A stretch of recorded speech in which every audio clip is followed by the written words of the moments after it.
I've been pounding him to get on the podcast with me, and I've gotten no response. Not even like a thanks for following the Kabisi. I mean, nothing. So I am basically fangirling out a little bit on this page. But very articulate, very smart, and the way he presents data is fantastic. Straight to the point. Often quote him. So right at the top, okay, I just want you to if you're driving, you may want to put the autopilot on if you're so inclined to have that. And if you don't, you might want to pull over. Because this one's going to scare you a little bit. U.S. now has a record of $17.5 trillion in household debt. A record of $12.3 trillion in mortgages. A record in $1.6 trillion in auto loans. A near record of $1.6 trillion in student loans. And the only reason it's not a record, why is that? Is because a lot of it was forgiven recently. Yeah. And of course, a record $1.1 trillion in total aggregate credit card debt. Actually, $1.13 trillion to be exact. Yep. Total mortgage debt is more than double what it was during the 2006 peak. And total credit card debt is officially up 50% since 2020 alone in 3 years. Meanwhile, delinquency rates on credit cards and auto loans have hit their highest since 2008, a little period of time we like to refer to as a financial crisis. Great financial crisis. The Great Recession. Consumers are fighting inflation with debt. Something I like to call a fucking bad idea. Yeah, this is not good for anybody. Something that I thought was worth breaking down. So it started off with record $17.5 trillion in household debt. What does household debt consume of? You got mortgages, you got your home equity lines of credits, you got your auto loans, you got your credit cards. That's typically generally, and then there's some other ancillary stuff as well, but that's the bulk right there. Yeah, so what he's really saying with this is the aggregate total debt in households is at an all-time high. Yes. And of course, when you break down these other categories, these subcategories, mortgages, auto loans, student loans, these are all also at all-time high. So it's not just the aggregate numbers at an all-time high, it's also the subcategories underneath all of them right. are at an all-time high. I mean, that's not only bad, that's triply bad. Right. Is that a word, triply? I feel like it is. I sold it like it was a real world. you bought into it. Yeah, I was going to let it go, too. I'm going to double down. I'll triply down on it. It shows you how good of a person I am. But a lot of the reason why the credit card debt has now officially is up 50% since 2020. So I got some numbers here that prices of things have obviously gone up over years. And we know this is a compounding effect, right? Yeah. When inflation is going up, even though the inflation number is coming down, that's just the rate of inflation, right? Mm-hmm. That means prices of things are still increasing. Since 2020, consumer prices for things have gone up approximately 19% since then. Okay? You know what I'm seeing a lot of recently to really reaffirm your point? Mm-hmm. I'm seeing a lot of people on social media posting fast food restaurants that they go out to eat at with their family and the total dollar amount. People spend like $70 on like fast food meals. Like, that's wild. As a family. Yeah. Yeah, man.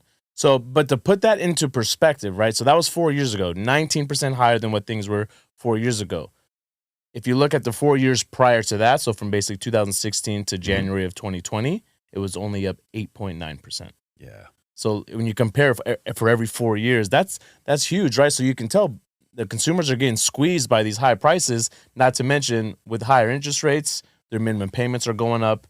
And I had an example here to put things into perspective for people that are really trying to manage and are trying to learn how to use their credit card debt, right? Is you can't just tackle this with minimum payments. And this is the effect of what happens when interest rates go up and your credit card, payments are also going up. So if you carried approximately $1,000 balance and you're making minimum payments, 2 years ago, the average interest rate on a credit card was 14.5%. Still high, right? But not the 21% that it is now. Okay? Fucking massive, right? So if you carried a $1,000 balance on those credit cards, when credit cards were 14.5%, you would have been paying approximately $729 in interest to pay that off. Okay? With the 21.5%, you're paying $1,200 in interest. An extra $500, man. Yeah. Right? So you got to really learn how to manage your debts. And a lot of what I'm seeing now, and from all these financial gurus online that are giving out advice, is you could open them. There's a lot of promos out there. Here's the top 5 cards where you can do a $0 balance transfer, and This is one thing, and one thing that I did see when looking this up that Dave Ramsey said that I actually agreed with. I know we've given him, some shit in the past, but I do agree with this. Before you ever even consider anything like that, you have to figure out the root of the problem. If you're not fixing your spending, or you're not making sure you're canceling these whatever subscriptions you're, paying monthly for, that's really racking up this debt, and then why are you doing this? You're just now giving yourself more debt to climb into. Gen Z got some of the shit right that I think the older generation didn't really figure out until later. Mm-hmm. Like a lot of people are like, oh my God, whoa, you don't have cable? Yeah. It's fucking wild, man. Yeah. And Gen Z was like, well, everything I watch is on subscription. Like I'll watch YouTube, I'll watch like HBO, or I'll watch Apple or whatever. Right. But I don't really watch the news. And sports now is available on streaming, or I'll get it on like whatever platform it's on. My kids don't watch cable, bro. Yeah, dude. We literally don't watch cable. My wife and I were like, should we cancel this? And I'm like, we probably should. I have YouTube TV, and Arun and I split the bill. So he gets a login, I get a login. Okay. But that's because you're not included because you got your own shit. You're not on YouTube TV. First of all, you don't even know that to be true. You're just assuming. No, that. I know that. I've been to your house. I know that. What do you have? What do you mean I'm not on YouTube TV? You don't have YouTube TV.